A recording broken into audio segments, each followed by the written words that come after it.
Yeah, wow. So you've got a comms media background? Oh, great. Yeah. That's a good, cool idea. No? Great, man. Yeah.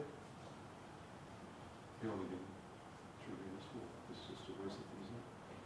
Okay, cool. That's a long one, isn't it? All right, thank you very much.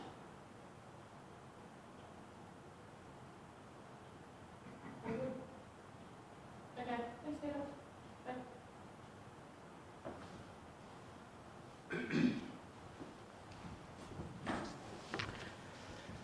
Bye. Good afternoon, everybody, and welcome to Wednesday lunchtime's media and community operational briefing regarding Dubbo Regional Council's overall response to the COVID-19 pandemic.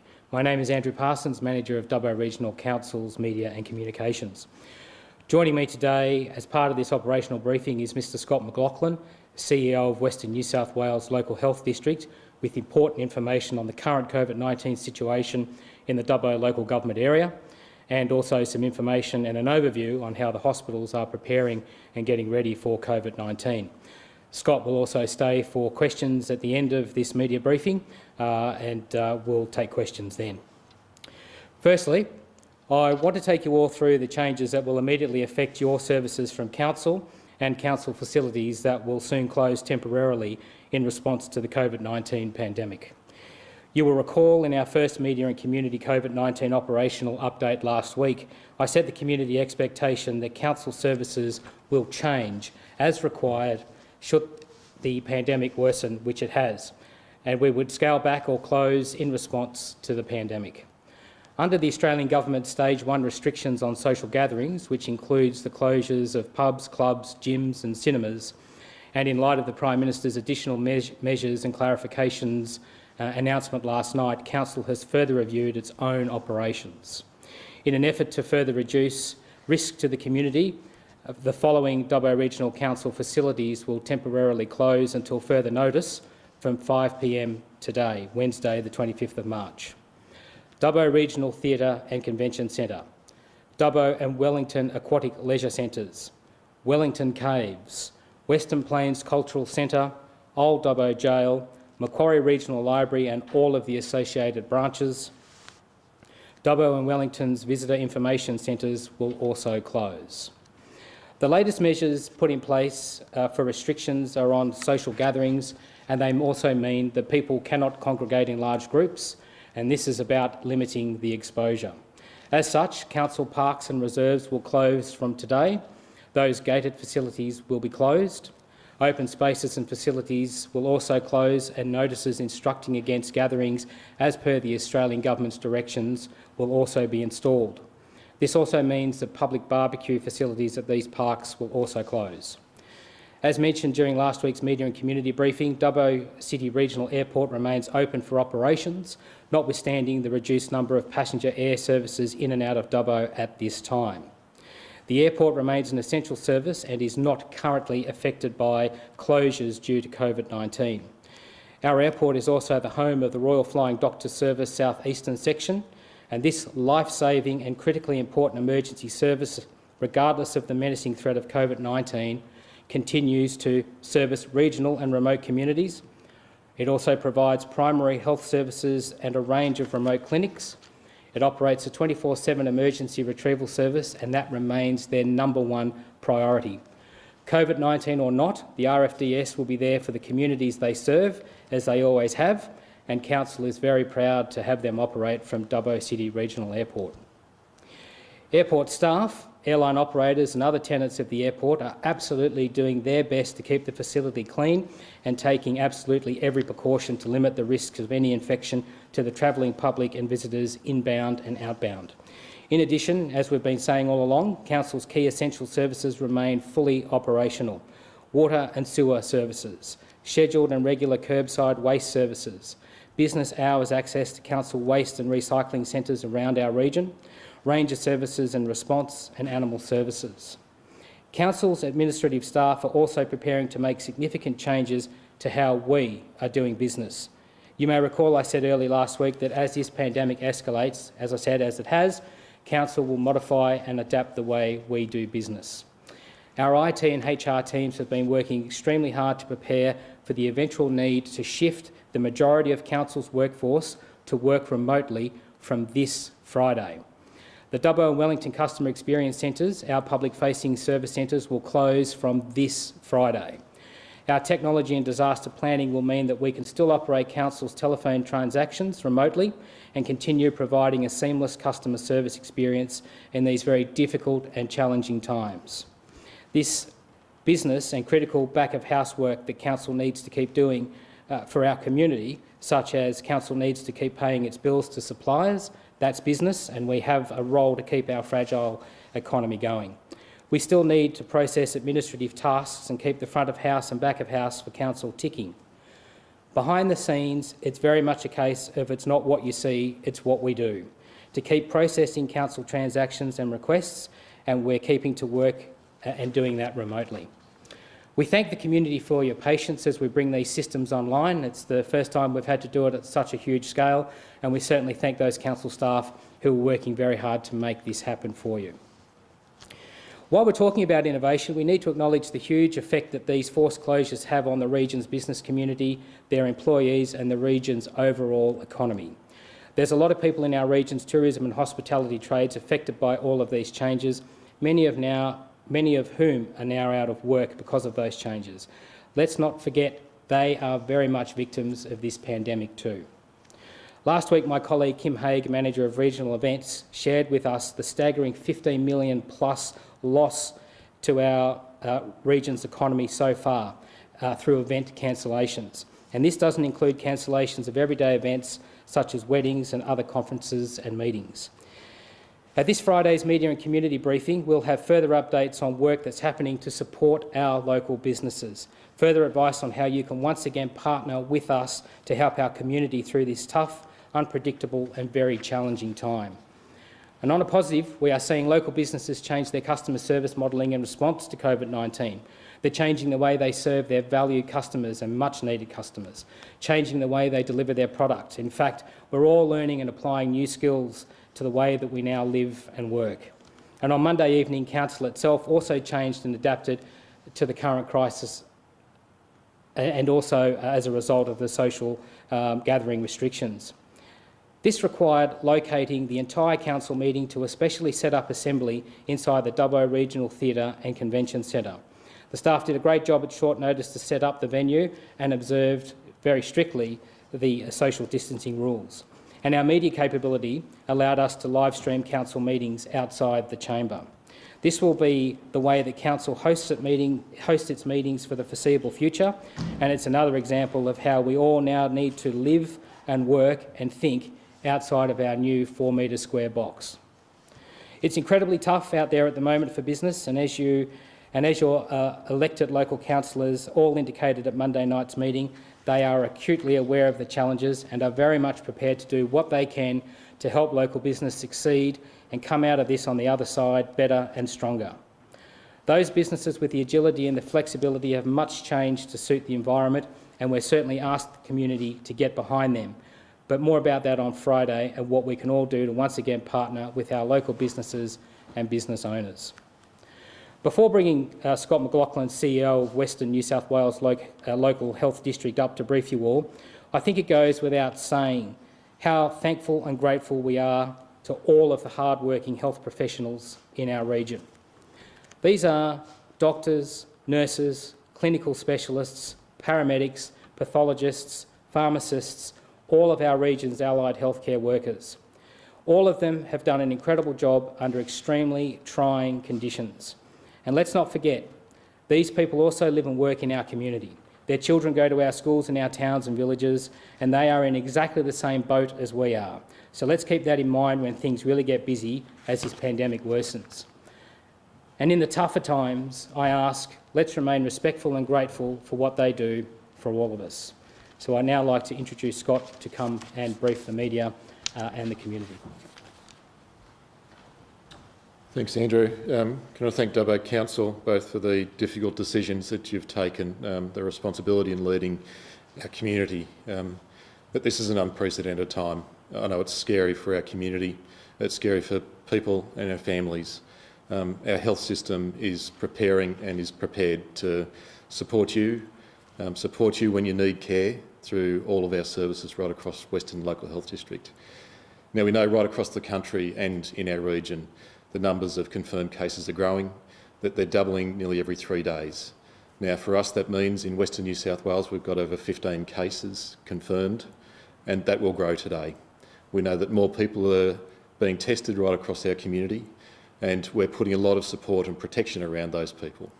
We're first of all making sure that the care of people with confirmed cases is absolute priority. All of those confirmed cases are at home and doing well and in recovery. The people around them that have had contact with them, we've made contact with them. We've talked to them about the things that they can do to keep themselves safe, but also the things that they can do to support people around them. Now, one thing I'd love to confirm with the community is that all of the people that have either had a confirmed case or been connected with those have been contacted. So if you haven't heard from our public health team, then please don't be concerned. Now, I know in not releasing information down to a local level, that's concerning people. I'd like to reassure people that the LHD and all of our health partners are here to care for you if you do get sick. Please, if you have a flu-like symptom or concerns about your health, go and see your GP, call Health Direct, and if it is really serious, then please come to the local hospital. In the last week, we've stood up flu clinics at both Dubbo, Orange and Bathurst, and they're seeing people that don't need testing but are concerned. That they're seeing people that do need testing and are confirmed to be negative. Now, it's interesting to know that less than 1% of the tests that we're doing are actually coming back positive. So there's a lot of people around our community that do have colds, flus and sniffles that just need to take care of themselves. Reach out for help when you need it.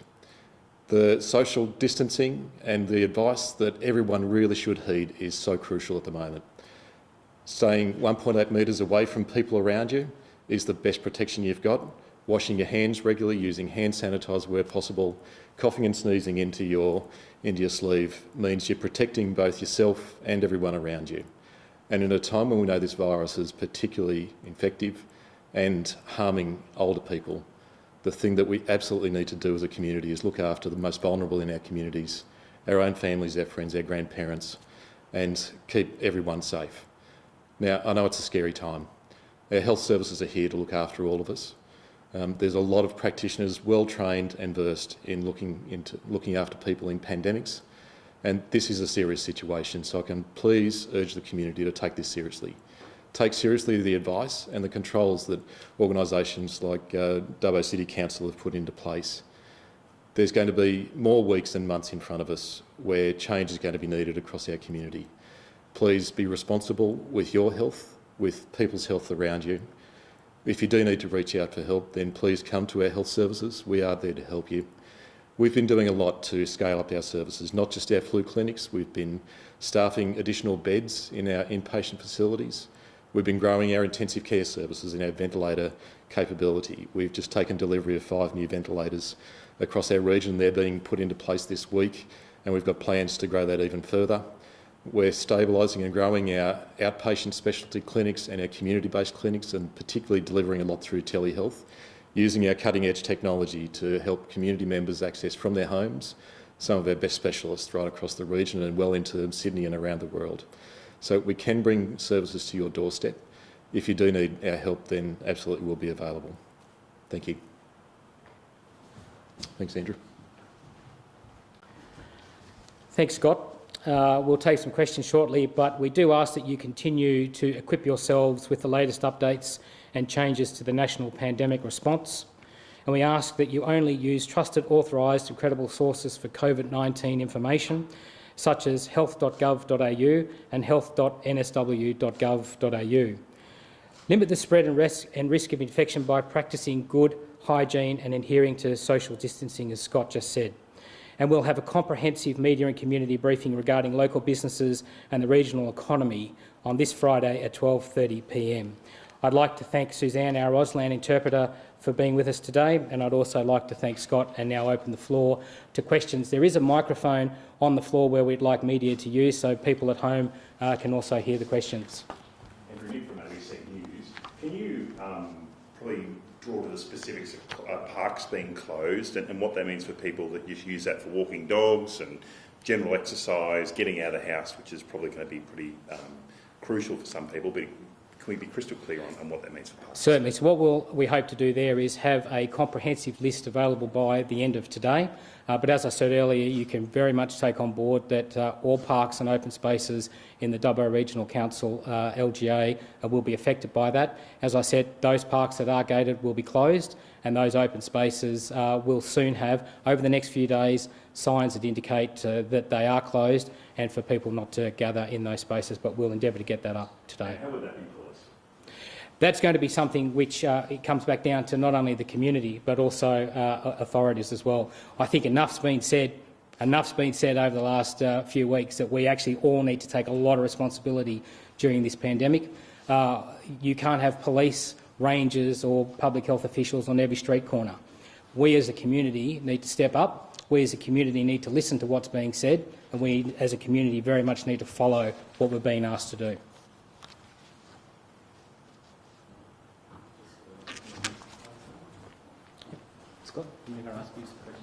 Okay. Hi, Scott Maddie from Prime 7 Local News here. You mentioned 15 cases in our region now. Does this include the 3 that were announced yesterday afternoon from the Dubbo electorate, or how does this work? Yes, the 15 cases do include the 3 across Dubbo electorate, 7 across Orange electorate and 5 across the Bathurst electorate. Now, we know that that number will continue to grow in coming weeks, but this is something I know is very concerning for our community. No community really is immune to this virus. It is moving through our region. People don't need to know every locality where there's a diagnosed case. The reality is every community, every street corner, every shop could have a person that will be impacted by this. Keep yourself safe. Don't compromise your health and don't compromise people around you. Last night, yesterday afternoon into last night, we saw 2 state members releasing confirmed cases of COVID-19. Do we need greater transparency when these releases come out across the board? Because, I mean, they're coming out through state member feeds. That's a bit confusing when local health hasn't then confirmed that.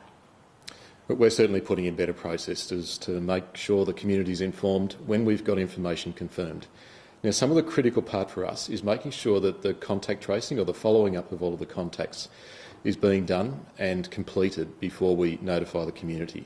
And so there's a really tight time frame around how we do that and when we notify the community. We'll certainly be open and transparent. It's something that we do need to make sure we're protecting the privacy and the care of patients and letting the community know as soon as we can. And so I'll have a dialogue with local members and other people to try and make sure that our communication is absolutely coordinated.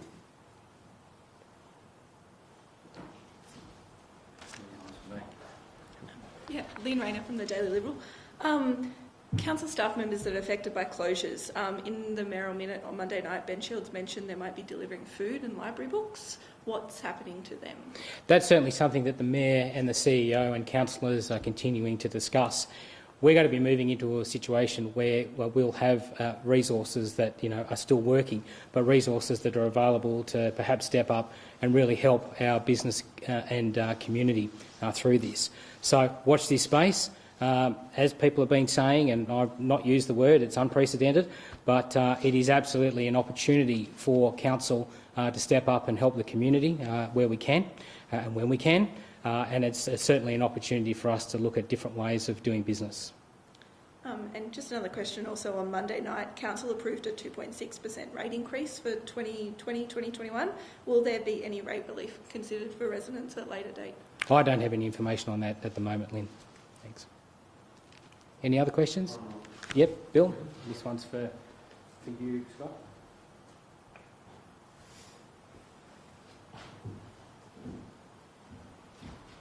Yeah, just from Channel 9. So obviously we don't want to ostracise anyone in these small communities, but I mean, maybe there should be greater transparency in places like the Dubbo electorate because they are so large and vast. Like they may hear Dubbo electorate and they might not think Dunedoo, but there could be 3 cases there and 0 in Dubbo, and people in Dunedoo aren't quite taking the precautionary measures just because they think, it's in the Dubbo electorate, it's so large, it doesn't concern me.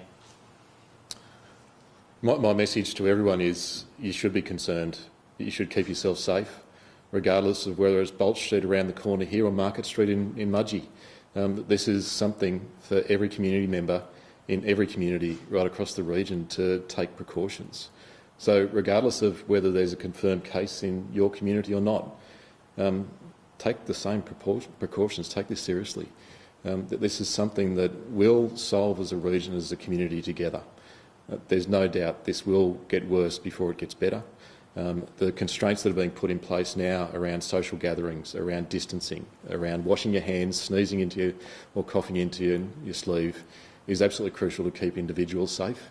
We'll keep communicating and being open as much as we can around when cases are diagnosed and supporting the families and other people around those cases.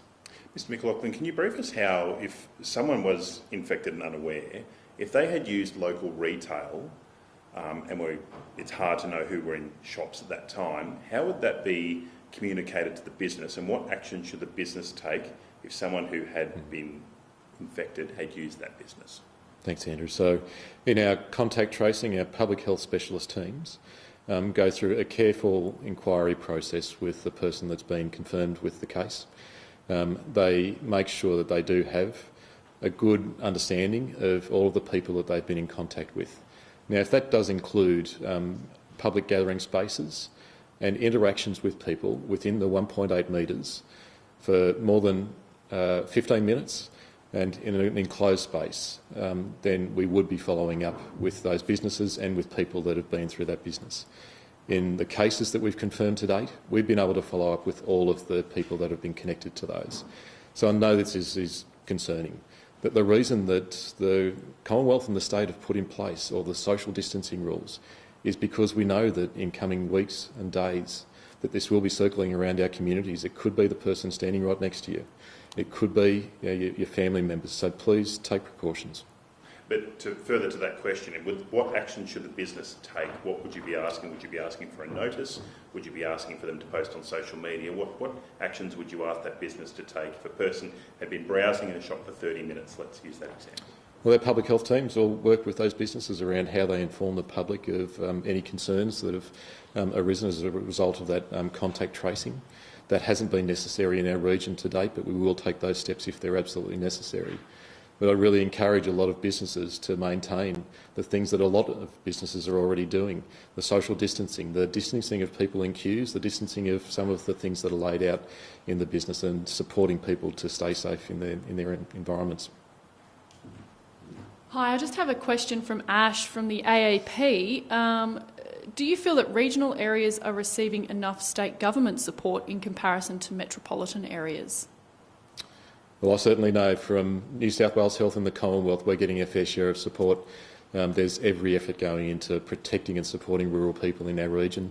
What we have the ability to do is look after our own community and our own resources.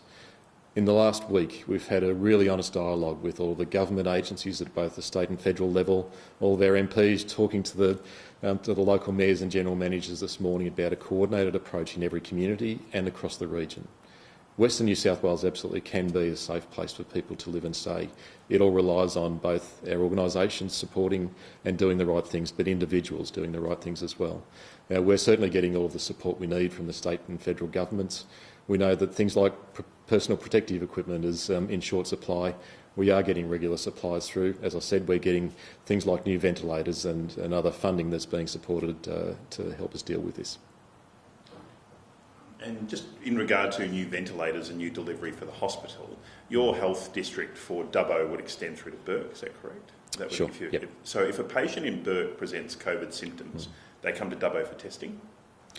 So we have the ability to test patients right across the whole of our region, as do any GPs or other providers. So the testing can be done in your local communities. There's a number of places where you can go to get a swab, and it's typically a nasal swab. Those tests are typically turned around in 1 to 2 days. There's an expanding number of pathology centres, both public and private, that have the ability to test. Right across Australia, there's a lot of tests being done. If I can put this in context, we've done double the number of tests that the US has done. There's a lot of patients being tested, and as I said before, less than 1% of the tests that are being done are coming back positive. So I'm confident that our testing process is good, that we've got the ability right across the whole of our region to test patients. Now, if people do need care and they've got a confirmed case, then we've got a lot of plans in place with both transport organisations, with ambulance, RFDS and other organisations that will support that to get people to the right places of care. We may not be able to care for people with coronavirus in absolutely every location. One of the things that's absolutely dear and precious to us is the 425 aged residents that live in our residential aged care services, in our multi-purpose services. The absolute priority for us is to protect the frail elderly, and across those 26 locations, we'll absolutely do that, and we don't want to see people with confirmed coronavirus cases in those facilities. So we'll take some steps to both protect the frail elderly and vulnerable in our communities, but also make sure that the patients with confirmed cases do get to the right place for care. Just touching on what Nick said, the local health district is quite expansive for our region. We have fever clinics set up in Orange, Bathurst and Dubbo hospitals. Could we expect more to pop up in other hospitals in our region, and which ones potentially? We certainly can expect more fever clinics to pop up. The Primary Health Network, that's funded by the Commonwealth Government, has the remit to set up another 7 clinics in our region across Dubbo, Orange and Bathurst, so connected into the community, much better than one located at the hospital, and across Cowra, Parks, Forbes and Mudgee. Now, the thing that I really want to confirm with everyone is that you can go to your local GP or your local hospital if you've got symptoms, if you've been in contact with someone that's had a confirmed case, and if you've returned from overseas in the last 14 days and starting to feel unwell, please come in. We can test you, and if you fit those criteria, then we'll make sure you can be tested. So that's available right across our region. The fever clinics that we have set up are purely meant to deal with a bigger number of patients that do need both assessment and testing and possibly care beyond that. If people feel they need to be tested and need to present to the hospital, where do they go? Do they go to the ED or do they go to a fever clinic? Where is that located? So in Dubbo, Orange and Bathurst, if you really are feeling crook, if you've got fever, if you've got the signs of a flu or a cold, then please come to our emergency departments and we will help you get to the fever clinics. Now, that's slightly different in each 3 locations in where we've got them situated, but they're absolutely available 7 days a week for the community if needed. Now, that's the same advice. If you've got fever-like symptoms, cold or flu coming on, go and see your GP. Call ahead first, and that's really important for general practices to help prepare for you to come in. Call to Health Direct. They've got a fantastic resource. Specialist nurses able to give you advice on your condition and what you should do. And if you really are feeling seriously ill, then please come to an emergency department. One last question, I think, folks. No? There's a call from the Western New South Wales Primary Health Network for expressions of interest for staff at respiratory clinics. Are we looking at that in this region, and is that coming soon? Yes, the respiratory clinics are the 7 clinics that I just mentioned across the region, and so the Primary Health Network's being proactive to help set up those clinics, meeting with GPs in each of those locations, trying to find the right solution. Some of this might be connected to a general practice or another public space that we can secure for a respiratory clinic or a fever clinic, but they are the same thing. They will be set up in coming weeks. There's a significant investment going into this. Now, I know that people are concerned right across our region and right across Australia and the world. This is something that we can deal with. It is serious. It relies on all of us taking serious steps to protect yourself, protect people around you, and particularly protect our frail elderly in our communities. But there's nothing more important for us as a region than protect all of us. So please take all of the steps: social distancing, washing your hands, hand sanitizer, coughing and sneezing into your sleeves, and just being responsible with some of the comments that you make and the concerns that are circling around. The last thing we need is more panic and more concern. People should feel confident in our health services and our ability as a community to look after each other. Okay, folks, thanks very much for today. That was fantastic to have someone from New South Wales Health come along. We open these to other government agencies to come and provide important information. We know that there's a lot of people in the community with lots of questions, so perhaps we might be able to have you come along again some other time. Thanks, everybody. We'll talk to you on Friday. Thanks, everyone.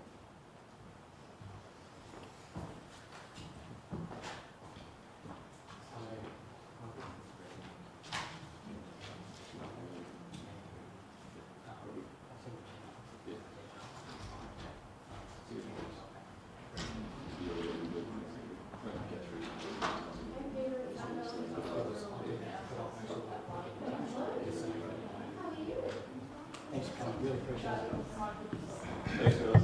it. Cheers.